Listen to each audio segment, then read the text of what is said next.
We are on verse number 7, commentary by Bhakti Vigyan Goswami. Today the title of the topic is Progress to Purity.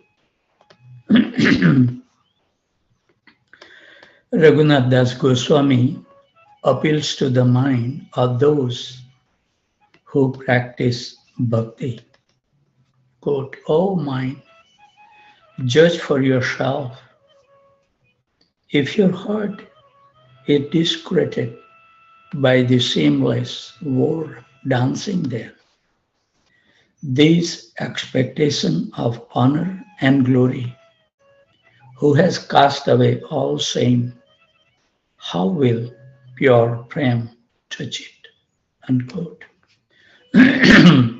Sadhu prema means pure love or beautiful love. It will be repelled from having something to do with such a heart. But Raghunath Das Goswami gives a way out of this. Sada tvam sevasva. Always serve. Prabhu Daita. Samantam atulam. Serve whom? The generals among the Lord's servants. Which ones? Atulam, the matchless, unparalleled ones. What will happen then? Yathatvam nikshaya tvaritam ihatam vesyati saha. This prostitute will be driven out of your heart. There will be nothing left of her, because you will be seeing how the Lord's servant behave, how their every movement, every glance, every word is permeated with humility. And although they are atulam, unparalleled, they consider themselves to be lower than a blade of grass lying on the street, ready to patiently accept everything that Krishna said to them. They will drive that prostitute out of our hearts. Then, ihatam vesayati saha. Krishna prema will rise in our hearts, taking her place. So it is a very important verse for each of us, especially for those who have been practicing Krishna consciousness for a long time and who feel we have something to be proud of. In reality, none of us have anything to be proud of. If you really look, there is no merit of ours in anything. But it is the nature of the mind that it expects honor. What is most disgusting? I have previously mentioned, no. What is most disgusting is that it expects honor even for our spiritual activity and practice. As I have previously mentioned, Maharaj says, this is the last obstacle that can remain in a person even at the level of bhava. As a result of carelessness, if we do not drive this out through any available method with the help of the association, service, and humility, if you are taking service from others for granted and expecting respect, fame, and honor as something well-deserved, then the consequences can be very unfortunate. Going back to the definition of the Ragatmika that Srila Rupa Goswami gives, the state of attachment or love for Krishna that initially attract a person to the path of bhakti sadhana. He said, Iste swa rasiki ragaha parma vistala bhavet. When an attachment to Krishna, to the object of my desire becomes absolutely natural And there is the highest degree of absorption in the object of my love or the one I want to attain. Such a state or such devotees are called ragapnikas. This state is achievable, but as long as anarthas remain, we cannot surrender our entire mind. Rupa Goswami tells us that the ideal is when the mind is completely absorbed in Krishna and thinks of nothing else. Srila Bhakti Vinod very interestingly described the gradual stage of purification of the mind. He says that we must start our journey by chanting the holy name. And not simply chanting, but chanting with the understanding of who we are, Sabandha Gyan. I understand that I am a part and parcel of Krishna, his servant. If our chanting of the holy name is permeated by this understanding and awareness of my subordinate position and eternal connections with Krishna, then gradually the holy name will be purifying. If I chant the holy name and I do not have this understanding, if I chant simply as a mechanical ritual, or because I'm supposed to, or because everyone else does it, or because I will not be fed prasadam if I don't, or because my husband gets angry and rails at me if I don't, then the holy name's purifying effect will take a long, long time.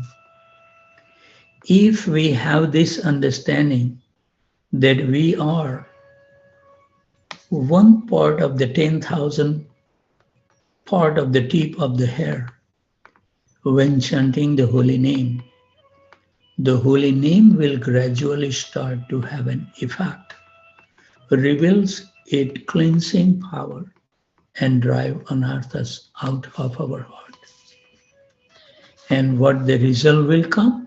As a result of this purification, the next stage is explained by Bhaktivinoda Thakur is called Nairanantyarya. When our mind begins to love the holy name and everything that is connected with Krishna. At this stage, we like hearing about Krishna and chanting the holy name incessantly. Although at this point, the chanting process may still somewhat bear traces of being mechanical or unaware, at least we do not want to interrupt it. We want to hear Kirtan and hear about Krishna. We always want to do something for Krishna. If we go further into devotion, everything happens by itself. But it is very hard to reach this level because there is a force that constantly throws us back. Bhaktivinoda Thakur says about this level, Svecha Purvika, which means that at my own will, I can at any time sit down and remember Krishna.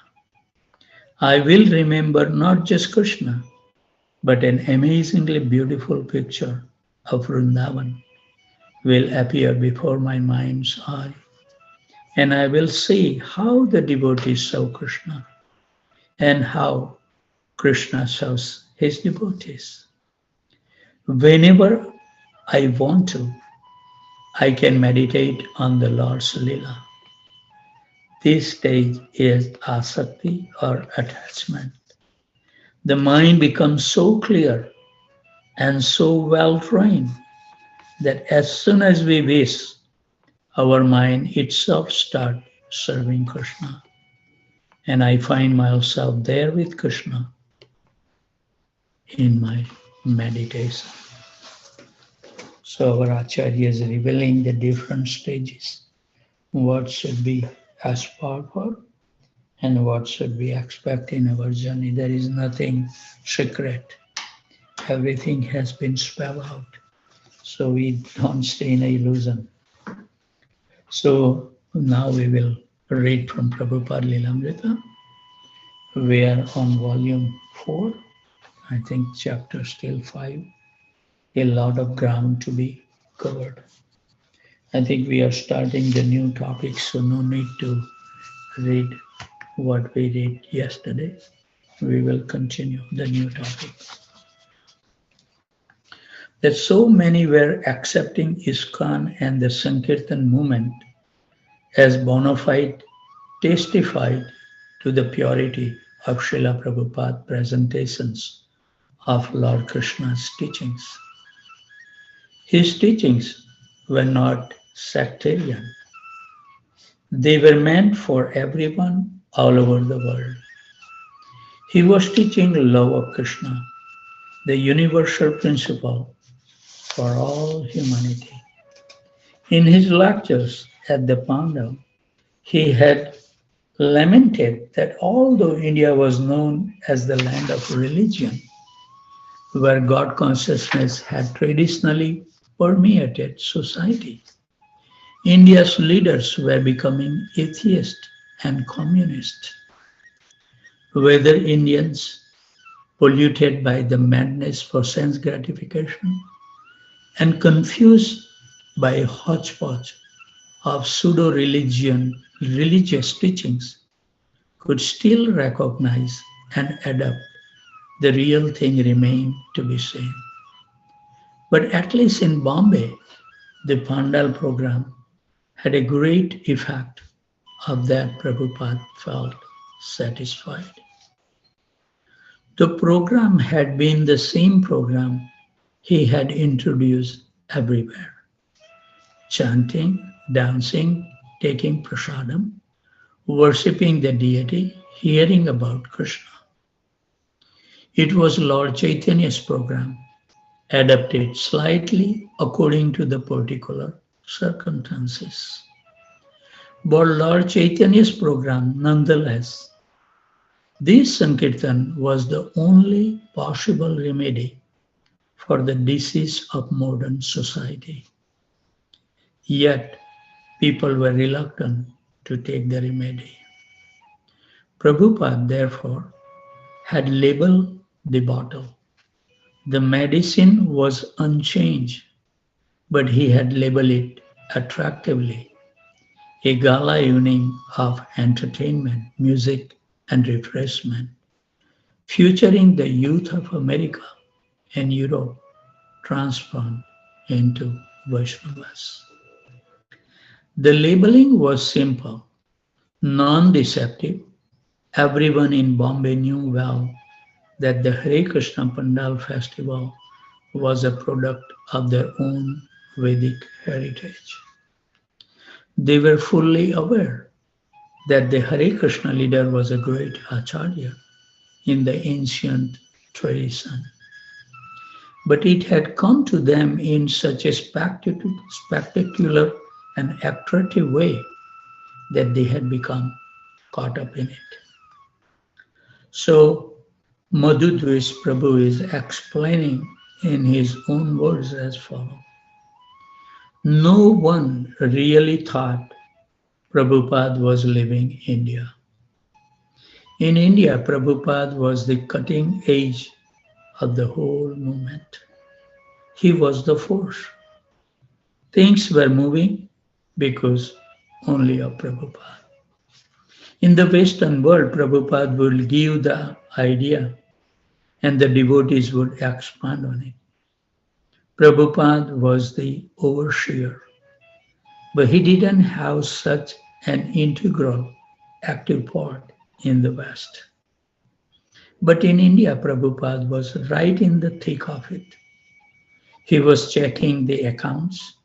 He was so much involved in the Indian scene that Rishi Kumar, the Bombay treasurer, would have to go to Prabhupada every other day and show him the accounts. He was very much involved in everything. The whole movement in India depended on Prabhupada. And because of this, no one thought that Prabhupada would really leave us. So we are embarking on the new chapter 6, Jet Age Parivrajakarya, May 1971. Srila Prabhupada prepared for extensive world travel, although his itinerary was indefinite.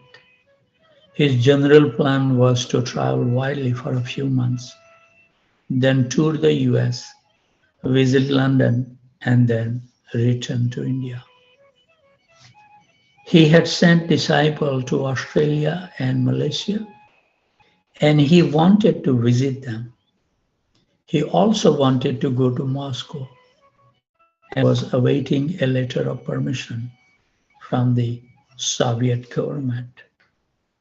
As he had spread his movement in America, visiting major cities and preaching, and then stationing a few faithful disciples there to carry on, he now expanded his field to include the whole world. Srila Prabhupada's traveling was in the mood of Narad Muni, the eternal wandering devotee. In the first canto of Srimad Bhagavatam, Srila Prabhupada has translated Narad Muni's words as follows. I travel all over the earth, fully satisfied and without being proud or envious. I do travel everywhere by the grace of the Almighty Vishnu, either in the transcendental world or in the three division of the material world without any restrictions. Because I'm fixed up, unbroken in the devotional service of the Lord. I do travel as above mentioned by constantly singing the glories of the Lord in transcendental message by vibrating this instrument of Veena charged with transcendental sound and given to me by Lord Krishna. And in the Bhagavatam purport, Srila Prabhupada had explained as follows. It is the duty of a mendicant to have experience of all varieties of God creation as Paribrajaka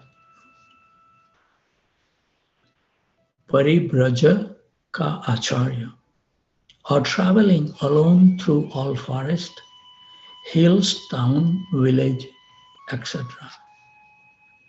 Paribrajaka Srila Prabhupada. To gain faith in God and strength of mind, as well as to enlighten the inhabitants of the message of God. A sannyasi is duty bound to take off this risk without any fear, and the most typical sannyasi of the present age is Lord Chaitanya, who traveled in the same manner through the central India, jungles, enlightening even the tigers, bears, snakes, deers, elephants, and many other jungle animals. In the age of Kali, Prabhupada has explained, sannyas is especially difficult. If, however, one did take sannyas, one who may take the vow of renunciation of family life may not imitate the Parivakacharya like Narad or Lord Chaitanya, but may sit down at some holy place and devote the whole time and energy in hearing and repeatedly chanting the holy scriptures led by the great acharyas like the six Goswamis of Vrindavan. Yet Prabhupada was traveling as a mendicant missionary, Parivalkacharya, having already attained the advanced stage wherein the pure devotee reside in Vrindavan and chant Hare Krishna incessantly. He was now traveling for the good of the whole world. He, like Narad Muni, was traveling to all parts of the world. As a news writer in India had approximately titled him as he was a jet age Parivrajacharya. A few brahmacharis, each only recently initiated by Srila Prabhupada, had been preaching alone on the tropical peninsula of Malaysia for several months. With nearly 1 million Indians in Malaysia, many of them wealthy and influential, the brahmacharis were meeting with success. During one program at a Hindu temple in Kuala Lumpur, a South Indian doctor and his lawyer wife expressed their appreciation of the devotees and offered to donate a house and some land to ISKCON. When the devotee visited the property and found that the offer was serious, they informed Prabhupada, who decided to visit. Prabhupada, accompanied by his disciple Vegavan, flew from Bombay to Kuala Lumpur. Since he planned to go next to Sydney and install Radha Krishna deities in the new temple there, he carried the deities with him, the same Radha and Krishna who had presided at the Bombay Pandal. Lord Krishna rode in a wooden box in the plane's luggage compartment, and Srimati Radharani, wrapped in cloth, rested on Vegavan's lap. Within a brief time after Prabhupada's arrival at Kuala Lumpur, he was lecturing before a large audience at his host home. Prabhupada said, "I'm very glad to inform you that we have reached Malaysia very shortly. That on my arrival, there was a nice meeting, and then we have some outside the city. Yesterday, I was very busy all day." For 2 days, Prabhupada stayed in the home of a wealthy Sindhi merchant of Kuala Lumpur. The house was large and luxurious, with thick carpets and large mirrors. But when Prabhupada learned that his hosts were meat eaters, he refused to eat anything except fruit and milk, even though his disciple offered to cook for him. His disciple, having traveled throughout Malaysia, considered eating at the home of a meat eaters permissible, as long as the devotees could prepare their prasadam in pots not used for cooking meat. But Prabhupada's standard was higher. One room in the house held a large collection of marble deities, about 50 sets of Lakshmi Narayan and Radha Krishna deities in rows. It appeared to be more of a collector's display than worship. However, the Prabhupada was unimpressed. Prabhupada lectured at the Kuala Lumpur town hall and the Lakshmi Narayan temple, mostly to Indians. He explained that people could be united only on the spiritual platform. Quote, "Look at the United Nations," unquote, he said. "They are adding more and more flags, and there are only more and more wars. But this Krishna consciousness movement will be the real United Nations." Prabhupada has brought with him slides of ISKCON activities, and he had one of his disciples narrate a slideshow, coaching him on what to say. When a slide appeared of Rath Yatra in London's, Prabhupada prompted the devotee, quote, now it's no more Lord Nelson, now it's Lord Jagannath, unquote. When Prabhupada met the couple offering the land, he discovered that the agreement had certain important conditions. The doctor and his wife said that they would give ISKCON a large piece of land near the main highway and that their own construction company would build the temple. Within 2 years, however, if the company hadn't completed the building, the doctor and his wife would reclaim the property. Although eager to consider any serious donation of land, Prabhupada accepted the conditional offer. But he knew that such offers were usually too conditional. Already the doctor and his wife had hinted of Indian Brahmanas running the temple and of ISKCONs having only a side altar. Indian we are so attached with, who has taken a birth in the Brahman family. One evening, as Prabhupada talked with the doctor, a gynecologist, the talk turned to birth control. Prabhupada explained its sinfulness and he gave an example. If someone poisoned the air in the room he and the doctor were sitting in, then they would have to leave the room or die. Similarly, Prabhupada explained, contraceptions meant to poison the womb, denying a soul its rightful shelter. Like Prabhupada's previous host, the doctor ate meat, although the devotees has been pushing him to give it up. Prabhupada was gentle, quote, try to stop eating meat, unquote, he urged.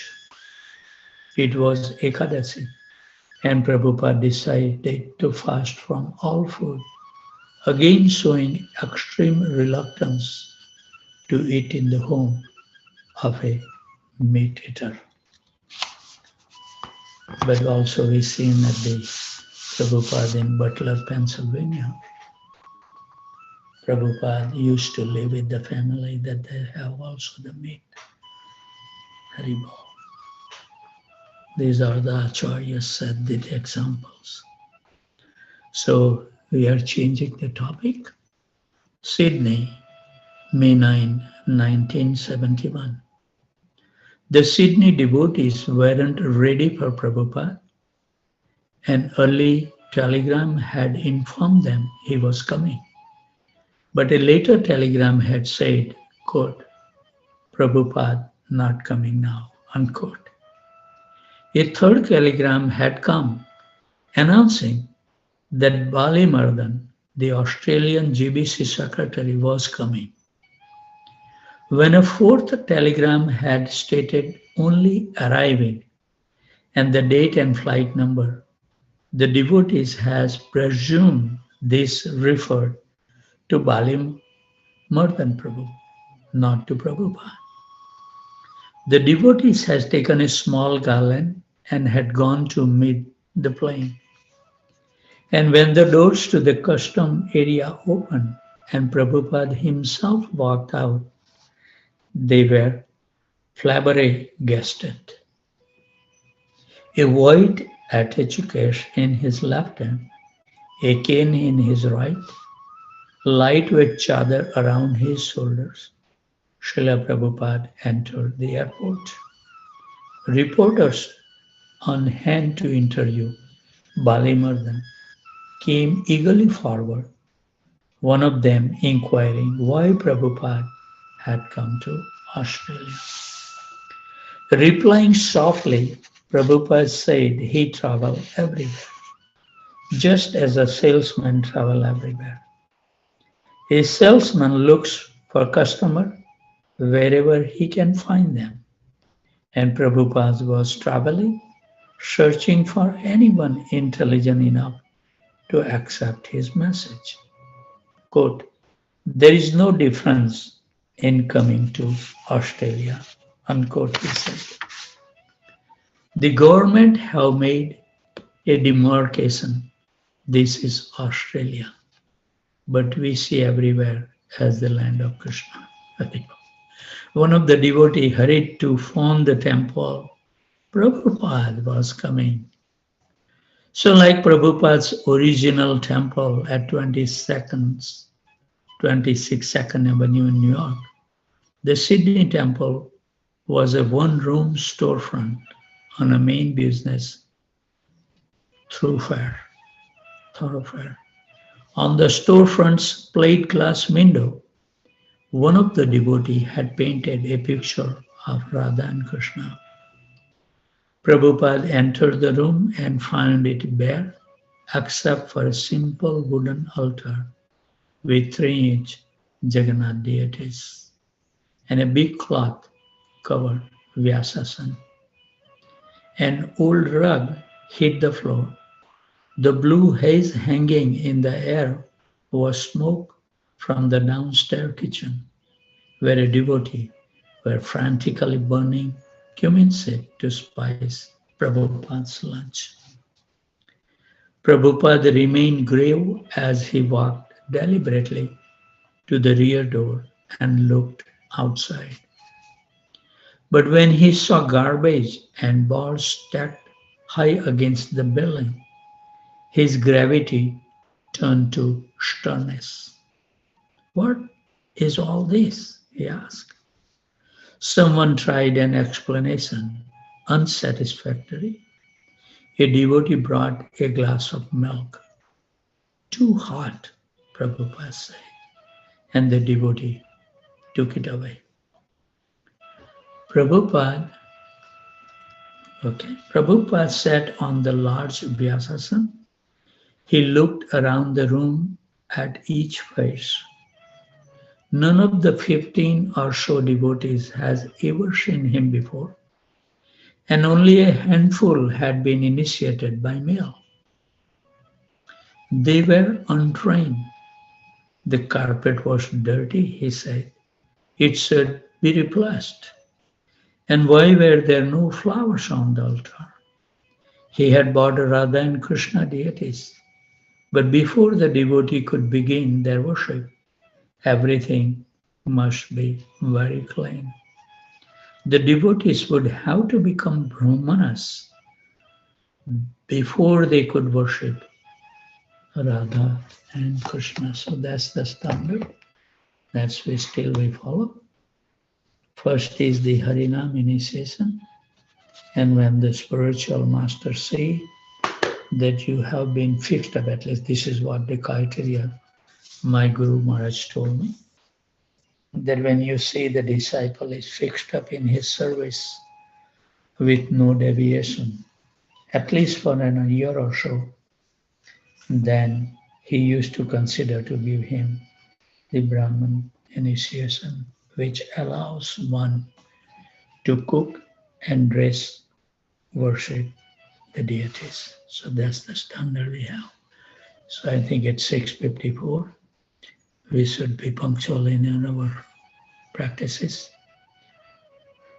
We should end our session, and before the devotee leave, let's offer them the humble obeisances at the desk of their lotus feet by pronouncing the mantra Vancha Kalpatarubhasya Kripa Sindhuvaya Patitanam Pavanebhyo Vaisnavebhyo Namo Namaha.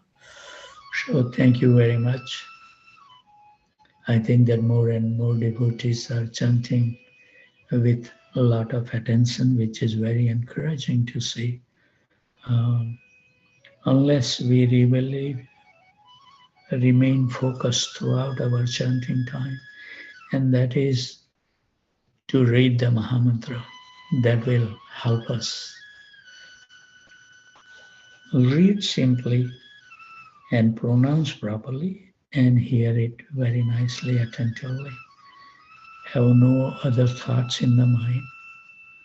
Just listen the transcendental sound vibration and it will do the job. As it said, Prabhupada, a lot of the time used to give an example. Then when the doctor prescribes some medicine, we don't know. They said take these capsules and the result will come. We don't know how.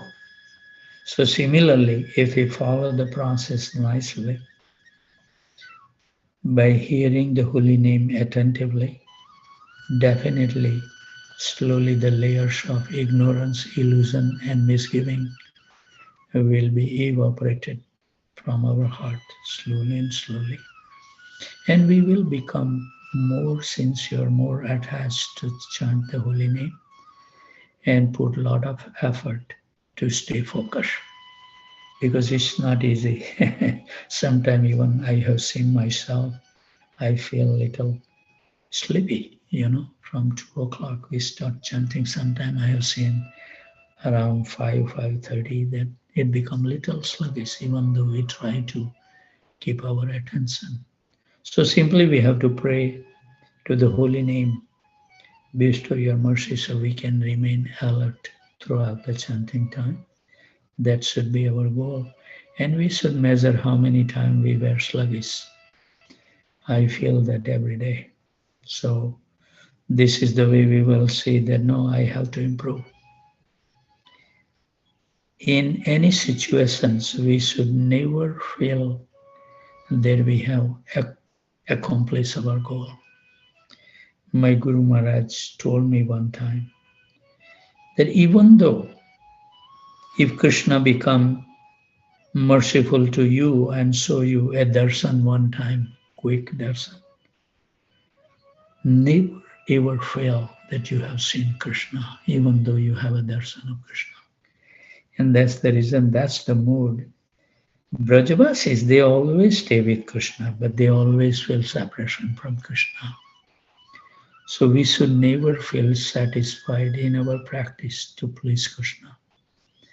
And as we put more and more effort to give up all other activities and give priority to the pleasing the divine couple by chanting his holy name or to know more about Krishna, he will become pleased when he sees constant effort with full determination, because Krishna will bring everything in the life of devotees that we have never expected. Why? Because he wants us to be purified from all these things. A layer of impurities is within us, in our life. So he is kind. When he does that, we should appreciate very nicely that at least Krishna has shown some interest. Remain vigilant, and that's the reason we have to read the life of great acharyas, that what they have gone through, despite they were pure devotees. And Krishna never forget what you have done for Krishna. That's given fact. No matter how the world can see you, Krishna is so kind to his devotees. So whenever the obstacle comes, we should see is the stepstone for making further advancement, nothing else. Krishna never bring unauspicious thing in our life. Please remember this thing. No matter how bad the situation may come, external point of view, but this is always good for us. We have to live with it because this is sanctioned by Krishna. Nothing happens without the will of Krishna. And if we have the faith, then we can understand and everything will be revealed to you in your heart. Why Krishna has bring those things in our life. Very easy to understand. Our great Acharya has always shown by their examples that we are living in this material world where all these things, because who has a really love for Krishna? Just see. Early Krishna declared himself that out of those thousands and thousands who wants to come closer, very few will come close to Krishna and perform a very austere life to develop the love of the divine for the divine couple. And out of those, Krishna says, even the self-realized personality, hardly one knows me in truth. That's what Krishna says. So it's impossible to know Krishna in all respect because he is infinite. We are little. How can we see the moon and the sun with the candle? It's impossible. So only hope we have is if we maintain our faith in the process that our Acharya has given and continue this with lot of determination. It's require a lot of determination to remain fixed in our practice. So that is the secret of success. So thank you very much. And if Krishna so desire, we will see you tomorrow before 2 o'clock. If not, then you can join whatever time convenient to you all. But Krishna is so kind. Just remember that sentence. And he always does good. He never does anything bad to his devotees. Remember that part. Always enjoy whatever circumstances Krishna brings. It is ultimately good for us. So thank you very much again. Looking forward, if Krishna so desire, to see you at tomorrow before 2 o'clock, or you can join at your convenient time.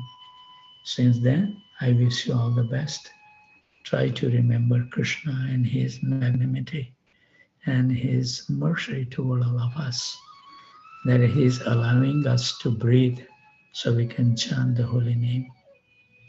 Utilize each breathing, remembering Krishna, and our life will become successful.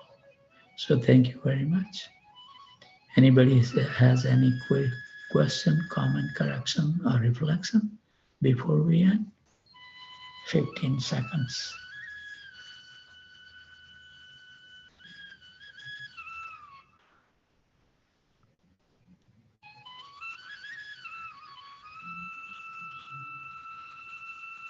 Thank you very much.